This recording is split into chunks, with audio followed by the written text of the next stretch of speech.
ദേവിയുടെ ആഗ്രഹം ദക്ഷൻ മുൻകൂട്ടി മനസ്സിലാക്കി. ശിവനൊഴികെ ബാക്കിയുള്ള ദേവീദേവന്മാരെ സ്വയംവരത്തിന് ക്ഷണിച്ചു.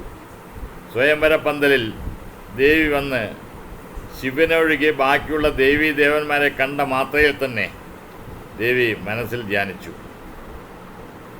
ദേവി സ്വയം പറഞ്ഞു, ഓം നമഃശിവായ എന്ന് പറഞ്ഞ് മാല മുകളിലേക്ക് എറിഞ്ഞു.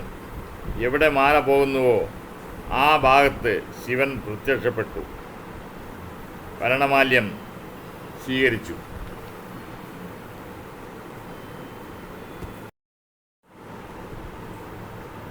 സതിയുടെയും ശിവന്റെയും വിവാഹത്തിന് ശേഷം ദക്ഷന് ശിവനോട് വളരെ ദേഷ്യമുണ്ടായി.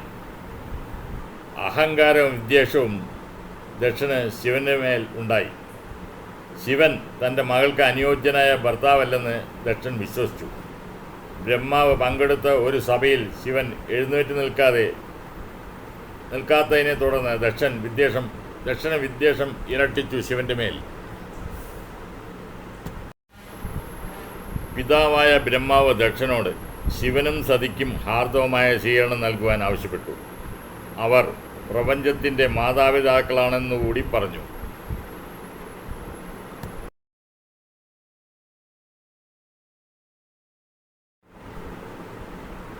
ശിവനെയും സതിയെയും അപമാനിക്കാനായി ദക്ഷൻ ഒരു വലിയ യാഗം സംഘടിപ്പിച്ചു.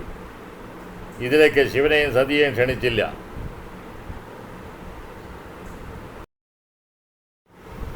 ക്ഷണമില്ലെങ്കിലും തൻ്റെ പിതാവ് നടത്തുന്ന യാഗത്തിൽ പങ്കെടുക്കണമെന്ന് സതീദേവി ആഗ്രഹിച്ചു.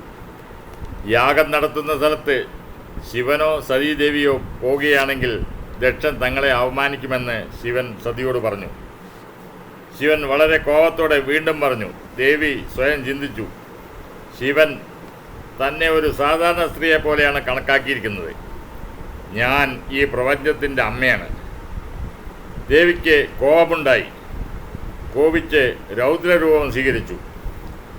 ഈ രൗദ്രരൂപം കണ്ട മാത്രയിൽ ശിവൻ പാലായനം തുടങ്ങി. ഏതു ഭാഗത്തുകൂടി ഓടിയാലും അവിടെയെല്ലാം ഓരോ രൂപങ്ങളുണ്ടായി. അതിലൊരു രൂപം ഓടിയിട്ട് കാര്യമില്ല എന്ന് പറഞ്ഞു. എല്ലാ ഭാഗത്തും ഞാനുണ്ട്. കിഴക്ക്, തെക്ക്, പടിഞ്ഞാറ്, വടക്ക്, മോൾ ഭാഗം, താഴ്ഭാഗം, 4 വശങ്ങളിൽ. ശിവൻ ആ രൂപത്തോട് ചോദിച്ചു, എൻ്റെ സതി എവിടെയാണ്? അപ്പോൾ മറുപടി വന്നു, ഞാൻ തന്നെയാണ് സതി. എല്ലാവരും എൻ്റെ രൂപങ്ങളാണ്. ഞാൻ ഈ വിശ്വത്തിൻ്റെ അമ്മയാണ്.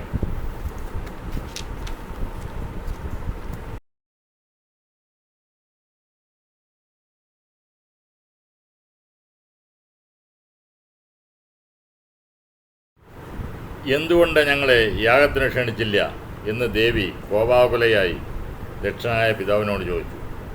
പിതാവ് ശിവനെ കുറിച്ച് വളരെ നിന്ദ്യമായി സംസാരിച്ചു. ഭർത്താവിനേറ്റ അപമാനത്തിൽ മനംനൊന്ത് ദേവി യാഗാഗ്നിയിലേക്ക് ഇറങ്ങി പ്രാണത്യാഗം ചെയ്തു.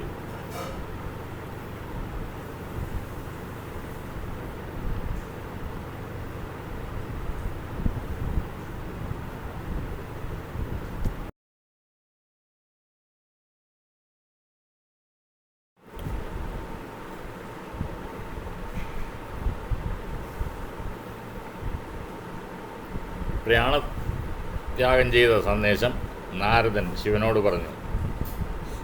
ശിവൻ അതീവ ദുഃഖിതനായി. ദുഃഖത്താൽ തൃക്കണ്ണ് തുറന്ന് തൃക്കണ്ണിൽ നിന്നും ഒരു വലിയ രൂപമുണ്ടായി. ആ രൂപം ദക്ഷയാഗത്തെ നശിപ്പിച്ചു.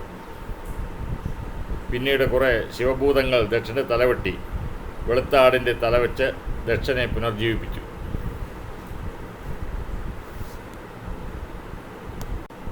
നിന്ദിച്ച ദക്ഷൻ്റെ തല അഗ്നിയിൽ ദഹിച്ചുപോയി.